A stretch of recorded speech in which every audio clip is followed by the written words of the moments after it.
Wits हॉटेलमध्ये जे संबंधित अधिकारी त्याच्यावर कारवाई करण्यासाठी निश्चित पावलं सरकारला उचलावी लागतील.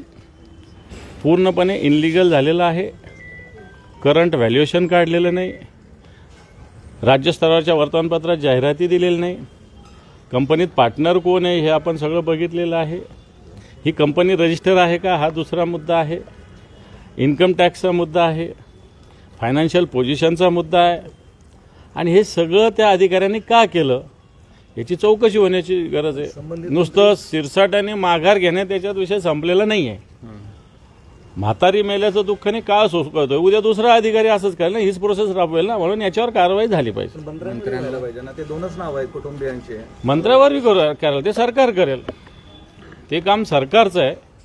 पण अधिकाऱ्यावर सुद्धा कारवाई झाली पाहिजे. कारण राजकीय दबाव आणून दबावाखाली अधिकाऱ्यांना काम केलं ना, अशा पद्धतीनं एवढ्या क्लास 1 अधिकाऱ्यांनी दबावाखाली काम करण्याची गरज नाही. तुम्ही घेणार का ते हॉटेल? ते त्यांनी शुभेच्छा मला काय करायचं बाबा. आमचं बरं आहे. आमच्या वस्तीतलं गल्लीतलं घर बरं आहे. प्रश्न असा आहे की 110